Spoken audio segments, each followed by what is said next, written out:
Assalamualaikum warahmatullahi wabarakatuh. Sahabat ULC, pada pertemuan kali ini kita masuk kepada jenis yang terakhir dari pembahagian tawabi', yaitu babul badal, yaitu bab tentang badal atau yang disebut juga dengan kata pengganti ya. Nah, sebelum kita mulai, setidaknya ada dua istilah penting yang harus dipahami terlebih dahulu terkait dengan badal.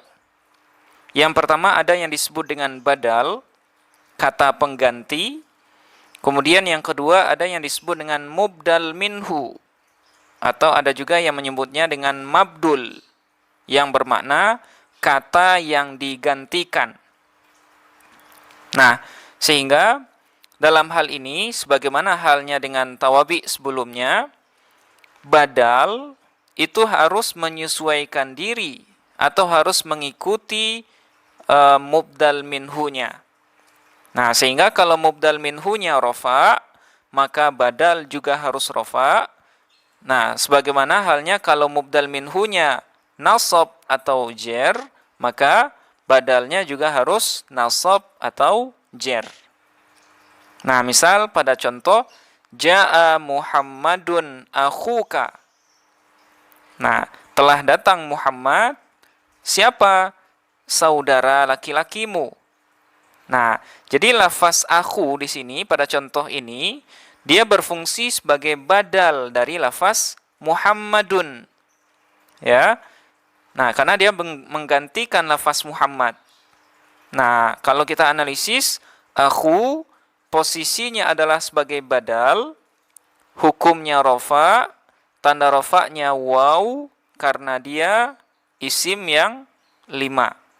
Nah, kenapa kok dia rofa?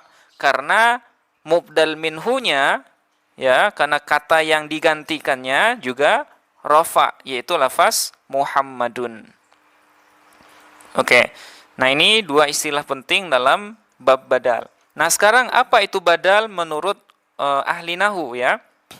Nah, badal itu adalah at-tabi'ul maqsuda bil hukmi bila wasitatin bainahu wa baina matbu'ihi. Nah, jadi badal itu adalah kata yang mengikuti al-maqsud, ya, yang dituju atau yang disengaja, bil hukmi dengan hukum, dengan sebuah hukum, bila wasitatin dengan tanpa ada perantara antara dia dan kata yang diikutinya. Nah, jadi dalam hal ini, dalam pengertian ini, badal itu mengikuti mubdal minhu atau yang al-maksud ya, yang dituju dengan tanpa ada perantara. Nah, perantara di sini maksudnya adalah tidak ada hal yang menghubungkan antara badal dengan mubdal minhu. Nah, berbeda dengan atof nasak ya, sebagaimana yang pernah kita bahas. Kalau atof ya, dalam hal ini antara ma'tuf dengan ma'tuf alaihnya dihubungkan oleh huruf atof. Nah, sehingga jelas penyebab kenapa kok ma'tufnya rofa itu kenapa kok ma'tufnya mengikuti ma'tuf alaih, itu karena adanya perantaraan huruf atof. Nah, sementara badal itu tidak punya perantara. Nah, itu sedikit pengantar awal dari badal. Sekarang kita baca babnya. Bismillahirrahmanirrahim. Qala al-musannifu rahimahullahu wa nafa'ana bihi wa bi'ulumihi fid dharaini amin. Babul badali. Ini adalah bab yang menjelaskan tentang badal atau kata pengganti.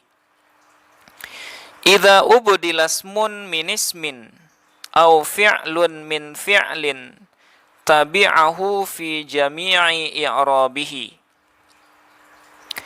Apabila sebuah isim digantikan dari isim yang lain, atau sebuah fi'il digantikan dari fi'il yang lain, maka tabi'a, maka isim yang menggantikan itu harus mengikuti yang digantikan fi jami'i i'rabihi, dalam seluruh i'rabnya.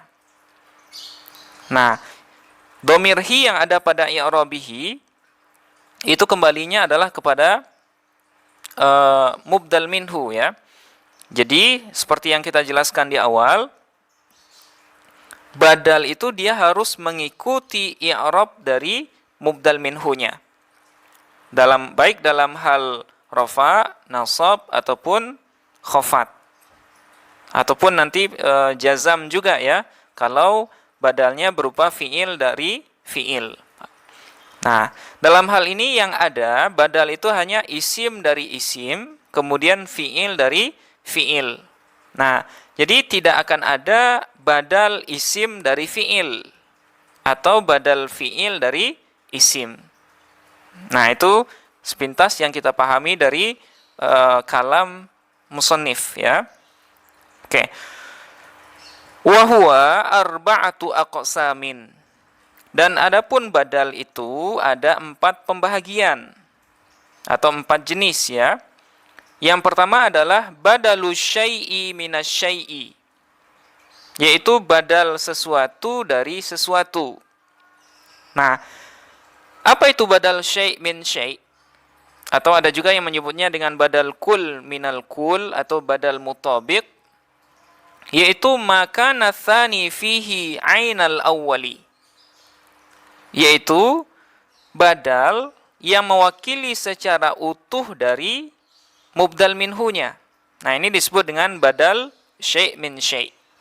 Misalnya ja'a Muhammadun akhuka, seperti contoh yang kita sebutkan di awal. Nah, lafaz akhu pada contoh ini dia berfungsi sebagai badal kul min kul atau badal syai' min syai' dari lafaz Muhammadun. Karena dia menggantikan secara utuh lafaz Muhammad. Nah, kalau kita analisis seperti yang di atas tadi, akhu posisinya sebagai badal syai' min syai', hukumnya rafa, tanda rafa'nya waw karena dia isim yang 5. Nah, kenapa kok dia rafa? Karena mubdal minhunya juga rafa, yaitu lafaz Zaidun atau lafaz Muhammadun ya. Oke, ini pembagian yang pertama. Kemudian wa badalul ba'di minal kulli. Ya, yang kedua adalah badal ba'at minal kull, yaitu badal sebahagian dari keseluruhan. Nah, apa itu badal ba'at min kull? Maka nathani fihi ba'dhan minal awwali. Nah, yaitu badal yang mewakili sebahagian dari mubdal minhunya. Nah, misalnya akaltur raghifa thuluthahu. Nah, misalnya saya telah memakan roti thuluthahu, sepertiganya. Nah, yang menjadi badal pada contoh ini adalah lafaz thulutha, sepertiga ya. Nah, kenapa kok disebut dengan badal ba'at minal kul? Karena sepertiga itu adalah sebahagian dari satu roti. Nah, itu makanya dia disebut dengan badal ba'at minal kul. Oke.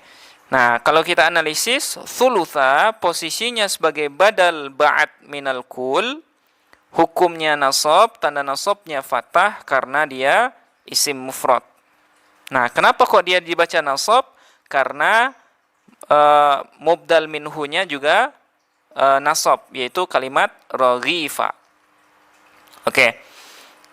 Itu yang kedua. Nah, sekarang yang ketiga. Wa badalul istimali, dan badal istimal. Nah, apa itu badal istimal? Maka nathani fihi bainahu wa bainal awwali irtibatun bighairil kulliyati wal juz'iyyati. Nah, badal istimal itu adalah badal yang mewakili kandungan dari mubdal minhunya yang tidak bisa dipisahkan darinya. Nah, contohnya misalnya nafa'ani Zaidun ilmuhu. Ya. Nafa'ani Zaidun ilmuhu. Telah memberi manfaat kepadaku si Zaid, apanya? Yaitu ilmunya. Nah, kalimat ilmu di sini posisinya sebagai badal istimal dari lafaz Zaidun. Kenapa ihtimal? Karena ilmu merupakan bahagian dari kandungan yang ada pada diri Zaid. Nah, ilmu tidak bisa terpisah dari Zaid. Nah, itu makanya dia disebut dengan ihtimal. Ya. Nah, kalau kita analisis, ilmu di sini posisinya sebagai badal ihtimal, hukumnya rofa, tanda rofanya dhammah karena dia isim mufrad. Nah, dia dibaca rofa karena mengikuti mubdal minhunya yang kebetulan juga rofa, yaitu kalimat Zaidun. Kemudian yang keempat, wa badalul ghalati, dan badal ghalat. Nah, apa itu badal ghalat? Ma dzukira fihi al-awwalu ghalatan, thumma dzukira tsani li izalati dzalikal ghalat. Nah, badal ghalat ini adalah menyebutkan kata kedua ya untuk memperbaiki kesalahan dari kalimat pertama. Nah, misalnya kita keceplosan ketika menyebutkan sesuatu pada sebuah lafaz misalnya, kemudian kita ganti dengan lafaz lain yang benar. Nah, kata yang kedua ini disebut dengan badal ghalat. Oke, misalnya Raqibtu Zaidan al-Farasa. Saya menaiki Zaid. Salah, ternyata al-Farasa, yaitu kuda. Nah, lafaz al-Farasa di sini merupakan badal ghalat dari lafaz Zaidan. Nah, kalau kita analisis al-Farasa posisinya sebagai badal ghalat, hukumnya nasab, tanda nasabnya fathah karena dia isim mufrad. Dia dibaca nasab karena mengikuti mubdal minhunya, yaitu lafaz Zaidan. Nah, itu pengertian masing-masing dari pembahagian badal. Nah, sekarang contohnya dalam kitab ini, nahwu qaulika, seperti perkataanmu, qama Zaidun akhuka. Ya, telah berdiri si Zaid. Siapa dia? Akhuka, saudara laki-lakimu. Nah, ini sudah kita jelaskan di atas adalah contoh dari badal syai' min syai'. Wa akaltur raghifa thuluthahu, dan saya telah memakan roti sepertiganya. Nah, ini merupakan contoh dari badal ba'at mingkul ya.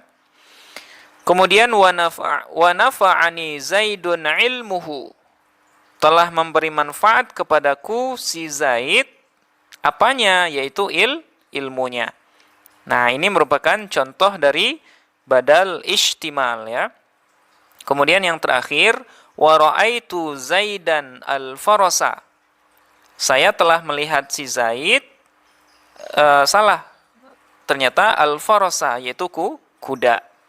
Nah, aratta an taqula al-Farasa faghalitta fa'abdalta Zaidan minhu. Nah, engkau berkeinginan untuk mengatakan al-farasa di awal. Faghalitta, kemudian engkau tersalah. Fa'abdalta, kemudian engkau ganti Zaid minhu dari al-faras tersebut. Nah, jadi badal ghalat ini murni kesalahan sebut ya, yang kita ganti untuk memperbaiki apa yang sudah kita ucapkan. Nah, itu disebut dengan badal ghalat. Nah, inilah pembahagian dari badal. Mudah-mudahan bisa dipahami. Kita akhiri. Assalamualaikum warahmatullahi wabarakatuh.